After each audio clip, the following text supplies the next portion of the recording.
Welcome to the WebMD Health Discovered podcast. I'm Dr. Neha Pathak, WebMD's Chief Physician Editor for Health and Lifestyle Medicine. For many of us, the stress in our lives feels like the enemy, something we want to dodge at all costs. But what if we've been thinking about stress all wrong? In this episode, we're taking a fresh look at stress through a new lens. The surprising idea that certain types of stress are not only helpful, but absolutely essential for living longer, healthier, and happier. From boosting our cells' ability to repair everyday damage to revving up our internal cleanup processes, our bodies are equipped with remarkable defense systems that come alive under just the right amount of pressure. So today, we'll explore how modern life often deprives us of the beneficial stressors like bursts of physical activity or challenges that push us just slightly outside of our comfort zones, and why chronic, never ending stress is a completely different beast. We'll explore how simple tweaks to our daily routines can spark these good stress pathways, leaving us more resilient, energized, and better prepared to handle life's ups and downs. If you've ever felt overwhelmed by stress, but recognize that some stress is actually really important for our health, you won't want to miss this conversation. First, let me introduce my guest, Dr. Sharon Bergquist.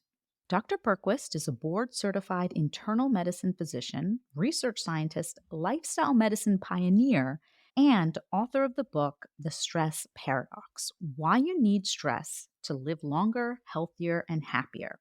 Welcome to the WebMD Health Discovered podcast, Dr. Bergquist. I'm delighted to be here. So, before we dive into the science, I'd love to hear about your own health discovery and what inspired you to write The Stress Paradox. What was the turning point in your journey or your career that made you rethink your approach to stress?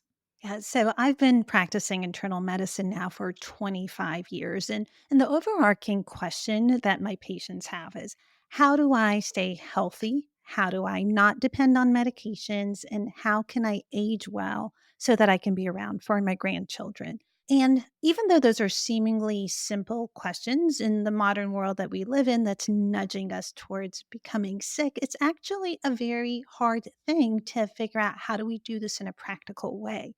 And that triggered for me an absolute obsession of how can we reimagine and rethink healthcare so that what we do for our patients puts them on this path of disease prevention, of aging well, and less reliance on the healthcare system as well as medications. That led me down a journey of not only implementing different things in my practice, but also led me down a path of research into understanding the pathways that build health, not just contribute to disease, but actually build health, and designing lifestyle programs that help people accomplish their goals, looking at biomarkers that catch disease at earlier stages. So that's been the inspiration, and it's been an incredible journey with incredible outcomes in my patients and in my personal life. As you're talking, what resonates with me is that most of us think about health as something that is the opposite of having stress in our lives. So I would love to sort of have you kind of unpack that in terms of thinking about stress as something harmful, and you're kind of challenging that conventional wisdom and thinking about stress as potentially good stress versus bad stress. So can you help us understand the difference? Yeah. And, stress as a medical concept was discovered around 90 years ago. And even though there's so much we've learned since then, the predominant association is with how it was originally discovered, which is as a threat and an alarm system. And that's how we understand stress. We think of it as fight or flight, and that, modern day, we think we're running from a saber-toothed tiger, but we're not. And a lot of the research around stress has been on understanding the harms of chronic stress. But there are different stress responses in our body. Besides the alarm system triggered by our autonomic nervous system, We also have a stress response system at the level of our cells, and it's happening at a different time scale rather than the split second. Over hours to days, and even over a lifetime through epigenetic changes, the stress, even though it was brief, is creating long lasting changes in our body. And the purpose of these cellular stress responses is not to harm us. It's actually to help us adapt to our environment, to become stronger so that the next time we encounter stress, we're better able to handle it. So I think what we need to do is understand stress in a broader way. Yes, certainly chronic stress, the kind that we're exposed to every day, can harm. That is unquestionable. But we also have to understand that there are certain types of stress which are called hormetic stress. This is from the term hormesis, is from a Greek word to excite. These beneficial stressors help us adapt, and we need these types of good stressors to help us become stronger. And the paradox really is that we need them to build resilience to the types of stress that we're working so hard to avoid and control in our lives. So let's sort of unpack each of those pieces. Tell us about how good stress, what's the science behind it helping us live longer? When we activate these cellular stress responses, what we are doing is we're activating our body's natural ability to heal. And our body can heal itself, but we're not giving it the right stimulus to do the job it's there to do. When we undergo brief stressors, these hormetic stressors, what we're doing at the level of our cells is what I call the 4 R's. We are resisting damage, we are repairing damage, we're recycling damaged components through a cellular renewal process, and we're recharging our cells. We're creating more energy in our body. And the reason that's important is if we ask the question of what leads to disease, what leads to the aging process, it's changes that are happening at the level of our cells and molecules. It's inflammation, it's oxidative stress, it's impairment in our mitochondria that create energy, it's damage to our DNA. So, on any given day, there are 10,000 injuries to our DNA, which is incredible, right? That's 7 a minute. And our body is in the background constantly trying to repair. Stress is the way we activate these defenses so that we can stay in balance. Right now, when we don't activate these healing responses, we're out of balance. We're getting the damage from our environment, but we're not really neutralizing or countering it with the capability we all have to become stronger and healthier, right? So, this is the most powerful medicine we have at our disposal, and it's there hidden in plain sight. How does this apply to mental and emotional stress as well? If you go back to what leads to our mood getting impaired, so if our cells don't function well, it also impacts our cells. For example, if we do emotional challenging tasks, one of the things that we do is release this growth factor called brain derived neurotrophic factor. And it's strengthening the connection in our cells, and it's also increasing the number of good cells. And that is one way that we're improving the networks in our brain. And that translates not only in how we make better decisions and creativity, but it also improves our mood. And one of the beautiful things about good stress, these hormetic stressors, is this phenomena of cross adaptation. We can use any one of the stressors and you can build resilience in really a cross adaptive way, meaning you can use a physical stress to build emotional resilience and become happier, kind of have a brighter mood, more creative, and vice versa. And that's really a key thing because sometimes people feel stuck that the only way that they can manage stress is by meditation, by mindfulness. And some people have a really busy mind, and that doesn't always work. But knowing that you can, for example, do a high intensity interval training that also ramps up this brain derived neurotrophic factor, so does intermittent fasting. You can use these other ways to build resilience in the brain, build that neuroplasticity, and that can help your mood. It can help you manage stress. So I think it really comes down to what leads to the imbalance that creates the mood state that you're in, and how can you get to the root of it. Can you talk a little bit about some of the ways that our modern systems negatively impact our ability to handle stress and maintain good health?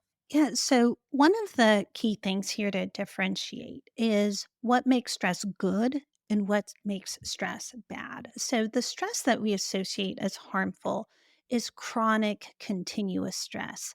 So, situations that make us feel stuck, things like contentious relationships, a work situation that leads to financial hardship or some insecurity, things of that sort. What makes stress good is our bodies are designed for brief, intermittent types of stress. And that goes back to how our ancestors were exposed to stress in their natural environment. So, for over 2 million years, the natural stressors that our ancestors faced were these brief, acute episodes of stress. And our physiology has come to depend on these for our growth and our healing. In our modern world, really in the last 2 centuries, a little bit more, there's been radical changes in our culture. And it's introduced a lot of comfort, and some of that has been incredibly beneficial, right? The leading cause of death is no longer starvation because we have refrigeration. We have incredible techniques to deal with infections, which were again a leading cause of death. So some of the progress has been very welcome. It's advanced our living experience dramatically. But with that, we have removed some of these natural stressors, things that were every day for our ancestors, like plant chemicals, intervals of high intensity exercise, thermal stress from heat and cold, right? Our ancestors didn't have air conditioning and heating. Because of refrigeration, we now eat all throughout the day. Our ancestors really by default had to have periods of fasting, and they were forced to be challenged to explore new territory. Like humankind has been the most incredibly successful species on earth, and we wouldn't have done that if we weren't always pushing at what's beyond the horizon. How can I explore and push where I'm living, right? We expanded across earth. And as we've become more comfortable, we have removed the need for exposure to these types of stress. And that is actually making us more vulnerable to mental and physical illnesses that we're seeing today. And the simple idea behind that is a concept called bioplasticity. So it's essentially the biological equivalent of use it or lose it. If we experience the stimulus of stress, we adapt to it. And if we remove that stimulus, which is what we're doing in our modern world, we lose it. We lose those capabilities. We become vulnerable. So, again, we need some amount of stress. And the key is differentiating the harmful stress that is draining us, it's exhausting, it's depleting us, it's leading to burnout, versus the healthy kind of stress, this good stress, which is energizing, exhilarating, empowering, and health promoting. You mentioned plant chemicals and exposure to plant chemicals making us stronger or being one type of good stress. Can you dig a little bit into that piece? Yeah, this is where understanding our connection to plants and our food environment has changed and is just radically different from what we think. So, plants have chemicals called phytochemicals. And for a long time, we've thought that consuming phytochemicals is how we get antioxidants. And that's part of the story, but the story is actually a little more complicated than that. Plants make the phytochemicals in response to stress in their environment. Things like drought, UV light, insects, us as humans trying to eat them. And the phytochemicals make the plant stress resistant. Their microbiome actually makes those phytochemicals. When we as humans consume those plants, they activate our stress responses. So, the same way they make the plant stress resistant in its environment, those same phytochemicals are making us stress resistant. For example, if we consume sulforaphane, which is a plant chemical in broccoli and cruciferous vegetables and kale, what's happening is it activates a master regulator called NRF2. That master regulator ramps up our antioxidant defenses, our ability to metabolize different toxins in our environment. If we consume compounds that have resveratrol, for example, grapes, pistachios, dark chocolate, resveratrol activates another one of our cellular stress responses called the sirtuin response or sirtuins, and they help improve our mitochondria. They trigger mitochondrial biogenesis, which is making more mitochondria. It is increasing our energy ability. And when we have more mitochondrial energy, we experience more energy. So the plant's response to stress builds our defense against stress, which is kind of a radical way of thinking about why we need plants and how much disease fighting ability we're getting from plants. And right now in America, only 1 out of 10 people is getting the recommended fruits and vegetables. So in the book, I go through 10 phytochemicals that we know activate our healing stress responses. And some of the foods, there are charts with foods that contain these phytochemicals. But a really simple way to think about this is just get more fruits and vegetables, beans, lentils, nuts, seeds, spices. If you're doing that, you are well on your way to leveraging the power of food. Since we're on the topic of food, let's move on to intermittent fasting as another sort of stressor. Because of our modern conveniences, we don't necessarily need to eat in this pattern. But what are the benefits with regard to good stress for incorporating intermittent fasting? And what are your best advice in doing that? Intermittent fasting can be many things, and I want to be clear on what I'm meaning by it because there's so many different ways to do it. And what I'm advocating for is what is called a circadian fast. It's eating in 12 hours or less, so fasting 12 hours or more, and doing it in a way that mirrors what our circadian biology is designed for, which is digesting food mostly earlier in the day and having less in the evening. And truly, this is normal eating. What we're doing today, which is consuming our calories over 15 hours, and we're getting over 45% of our calories at dinner or later. And the problem is, our bodies are trying to unwind in the evening. Our insulin levels are lower, our ability to metabolize the same food is less in the evening. So we're going to get a larger spike of glucose, a larger spike of insulin. And we need our insulin levels to go down overnight because that is what activates all these healing responses that we're talking about. The housekeeping functions that take damaged components out of our cells, the repair mechanisms that are making our DNA repaired from all the daily damage. If we don't give our bodies enough time, which is the 12 or more hours, and the food pattern where our insulin level can get low enough to trigger these responses, we aren't doing the maintenance and repair that we need. So we're again out of balance. We're incurring daily damage. We're not using our body's natural ability to heal it. I'd love to move on then to movement. So you mentioned high intensity movement as one of your good stressors. So talk to us a little bit about that. If we go back to ancestral life, whether you were old or young, male or female, invariably you had to have periods where you had to do some level of vigorous activity, whether you were escaping from a predator, trying to hunt, it was just a part of life. And those intervals of intensity give us a unique benefit that we don't get from steady state, kind of moderate intensity exercise. What it does is it sends a very strong stimulus, a stress stimulus, and it triggers adaptations that make us, again, stronger, increase our capacity.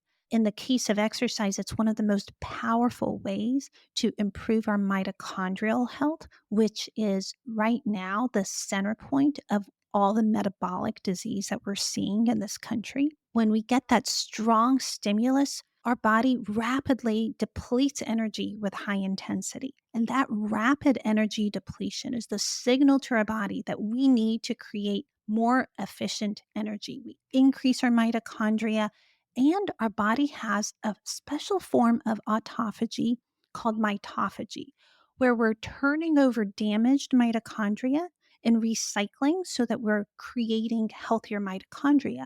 So we're not only renewing energy, we're also removing all the free radical emissions that are happening from the damaged mitochondria in our body. We're creating clean energy in our body. And if you look at studies that have compared continuous moderate exercise, so let's say you go for a brisk walk versus people who get some intensity in that workout. For example, if you walk in intervals, so instead of steady state, you go really fast for a few minutes and then you back off and walk slow, then really fast. So, like, let's say every 3 minutes, you change the interval.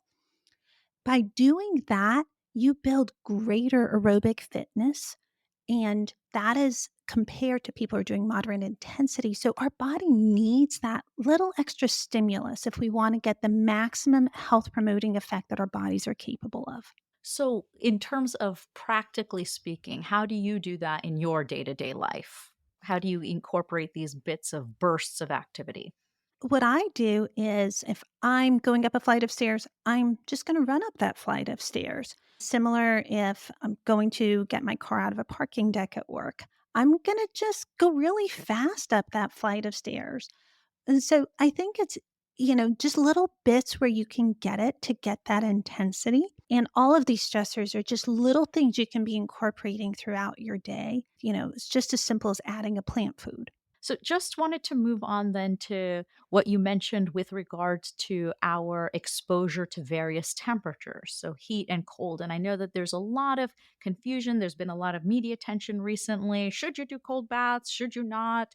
What does this mean? What are the health benefits? So, talk us through again, what do you mean by exposure to hot and cold? And what are some of the benefits of those short term exposures? Yeah, so a lot of media attention makes these seem like biohacks, that these are things that people obsessed with, fitness or longevity should be doing. And what I want people to really understand is that these are everyday things that we all need. This is how we activate our body's ability to heal. So this is not just for biohackers, it's for all of us, but it doesn't have to be extreme and it doesn't have to be expensive. So you don't have to have a cold plunge. You can just do 30 seconds of a cold shower. You don't have to have a sauna. You can do a hot bath at around 102 to 104 degrees. And what the temperature is doing is, again, the common thread here is stress. It stresses your body. It activates this alarm reaction because our body wants to stay at 98.7 degrees Fahrenheit. That's how our enzymes work optimally. And when our core temperature either goes up or high, depending on cold or hot, our body is just going to kick in a stress response that gets our core body temperature back. In that process, we, of course, secrete a lot of stress hormones that we are familiar with, like norepinephrine, dopamine. But at a cellular level, we're doing exactly what these other stressors do. We're repairing DNA, reducing inflammation. We are activating heat shock proteins that are repairing the proteins in our body. So it's very health promoting.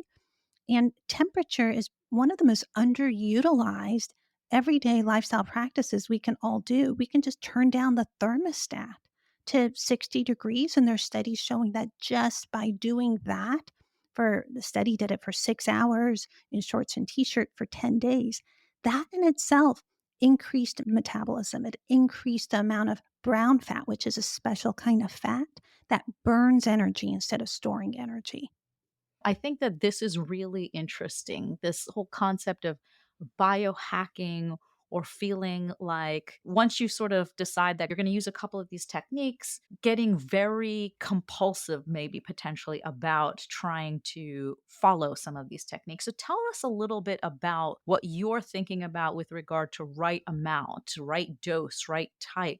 How do you sort of think about this as a lifestyle approach versus I'm going to do this as a hack?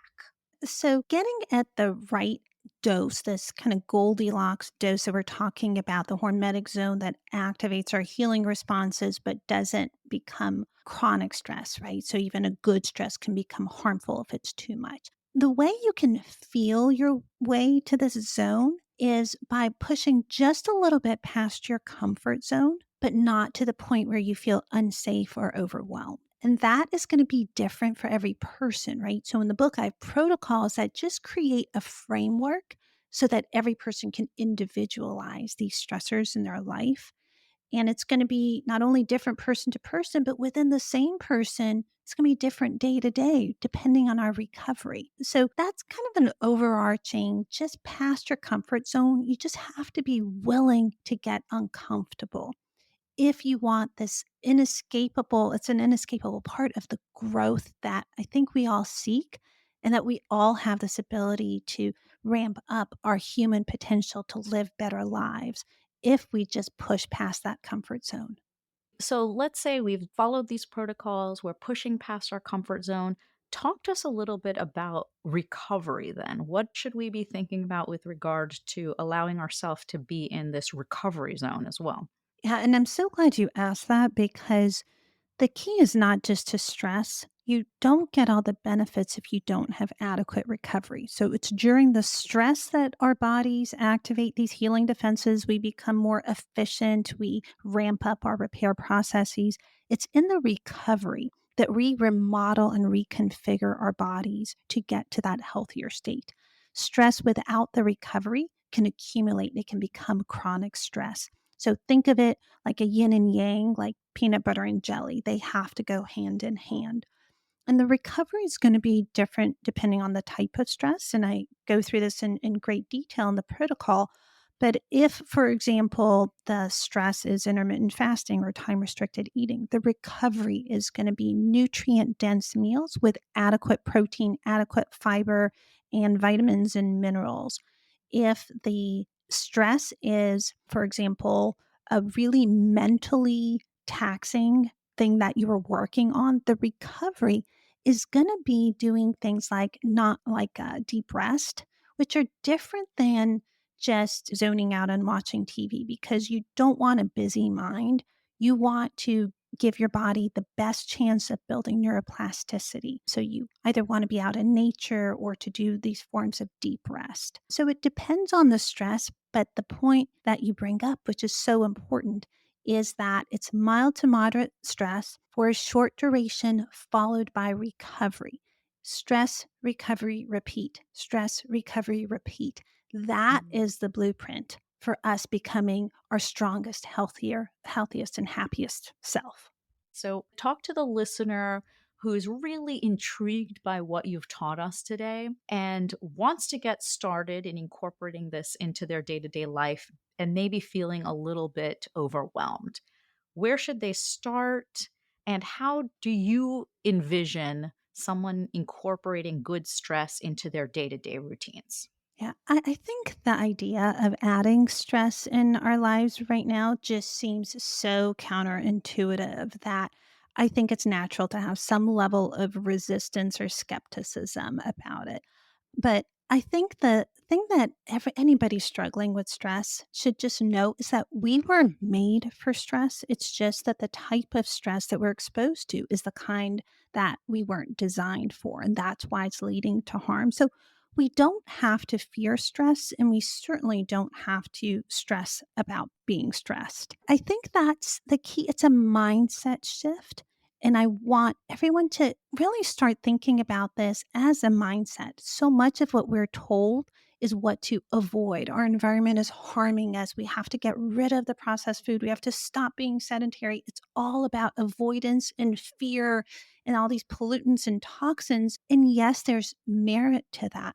But I want people to switch towards a mindset of abundance, of growth. And the path to get to that is through stress. Can you talk to us a little bit more about from a cellular level to the level of our physiology, how these good stressors change and shift our body and the benefits that these changes provide? And so, one way to think about what we're doing with good stress is to think of our body and our cells as a savings account. When we're exposed to all these environmental harms that are happening every day, damaging our protein and our DNA, what we're doing is we're making withdrawals out of our health savings account. When we choose good stress, these forms of hormetic stress that are brief and intermittent, what we're doing is we're making deposits into that account.